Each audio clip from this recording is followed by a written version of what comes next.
बिस्मिल्लाहिर्रहमानिर्रहीम इय्याका नअबुदु व इय्याका नस्तईन। ऐ अल्लाह, हम तेरी ही बात करते हैं और तुझी से मदद चाहते हैं। दोस्तों, आप देख रहे हैं मेरा यूट्यूब चैनल। मैं हूं आपका दोस्त, आपका मुखलिस डॉक्टर नसीम रहीम फ्राम छत्तापुर। दोस्तों, चैनल को सब्सक्राइब कर दें, घंटी के बटन को दबा दें ताकि आने वाली वीडियो आपको जल्द मिल सके। हम लेके आते हैं आपके लिए तिब्बी मशवरे।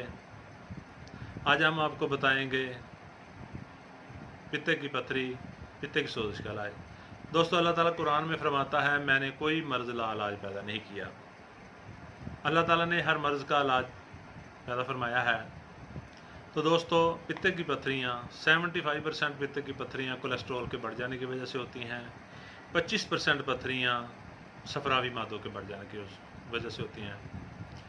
दोस्तों, औरतों में पथरियों की रेशो ज़्यादा पाई जाती है। 40 साल की उम्र की ख़वातीन, ज़्यादा बच्चे पैदा करने वाली ख़वातीन में पथरियाँ ज़्यादा होती हैं, मगर आजकल मर्दों में पथरियाँ बहुत ज़्यादा हो रही हैं। तो मर्दों में अब कोई उम्र नहीं रही, 30 साल की उम्र में पथरियाँ हो जाती हैं, लेकिन बहुत कम होती हैं। औरतों में अब भी ज़्यादा हैं। दोस्तों, जब आपकी पित्ते में पथरी होगी तो आपके पित्ते के साथ वाली नाली की बाइल डक्ट में फंस जाएगी। आपको पित्ते का दर्द होना शुरू हो जाएगा।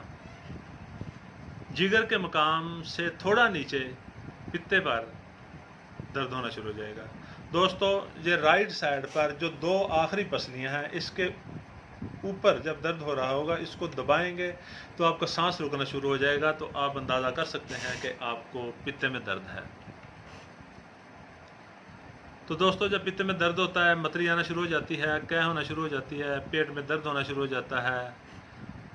पहले राइट साइड पे पसलियों के नीचे दर्द होता है पित्ते के मुकाम पर, फिर सारे पेट में दर्द हो जाता है, दाएं कंधे में दर्द हो जाता है, कमर में दर्द चला जाता है। आराम करने से दर्द कुछ कम होता है। जब आप हरकत करते हैं तो उल्टी आना शुरू हो जाती है और दर्द ज़्यादा हो जाता है। तो आपको फौरी तौर पर CBC करवाना चाहिए।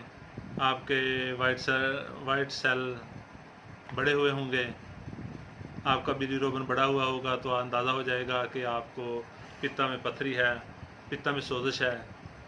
तो दोस्तों, अगर ऐसी हालत हो तो फ़ौरन अल्ट्रासाउंड करवाएं ताकि पता चल सके पित्ता की पथरियाँ किस मकदार में हैं, किस साइज़ में हैं, फिर उसका इलाज कीजिए। दोस्तों, 3 तरीका इलाज राइज हैं, एलोपैथिक, होम्योपैथिक और देसी। एलोपैथिक तरीका इलाज में जब आप किसी सर्जन के पास जाएंगे, सर्जन कहेगा पित्ता निकलवा दीजिए और जान छुड़ा लीजिए, मगर हमारा मानना है ऐसा नहीं होना चाहिए। आप होम्योपैथिक तरीका इलाज या देसी तरीका इलाज से इलाज करेंगे तो आपके पित्ते की पथरियाँ तहलील हो जाएंगी, सोजिश ख़त्म हो जाएगी और आप सेहतमंद हो जाएंगे। आपका पित्ता अपनी जगह मौजूद रहेगा। तो दोस्तों, जब पित्ते में दर्द हो तो आप फौरी तौर पर बेलाडोना 1 mg की एक खुराक लें, आपका दर्द ख़त्म हो जाएगा। 5 घंटे बाद आप नक्सवामी का 10 mg की एक खुराक ले लें, आपकी पथरियाँ तहलील होना शुरू हो जाएंगी, आपका दर्द भी ख़त्म हो जाएगा। आप बर्बरस वेलग्रस 30 में 5 कतरे सुबह शाम ले सकते हैं। बर्बरस वेलग्रस ना सिर्फ दर्द रोकती है बल्कि पथरियों को तहलील करती है। हाँ दोस्तों, एक दवाई है कोलेस्ट्रीनियम, हम इसे कहते हैं जादू असर दवाई। ये जादू की तरह असर करती है। कोलेस्ट्रीनियम ना सिर्फ पित्ते की पथरी को तहलील कर देती है बल्कि पित्ते के साइज़ को कम करके पूरा कर देती है, पित्ते की सोजिश को ख़त्म कर देती है, पित्ते की पथरी को तहलील कर देती है और पित्ते के दर्द को फ़ौरन रोक देती है। इसके अलावा आप च्यूनैंथस ले सकते हैं, हाइड्रस क्यू ले सकते हैं, च्यूनैंथस क्यू ले सकते हैं, चैलिडोनियम 30 ले सकते हैं, लेकिन दोस्तों इसकी नौबत नहीं आएगी, इससे पहले ही आप ठीक हो जाएंगे।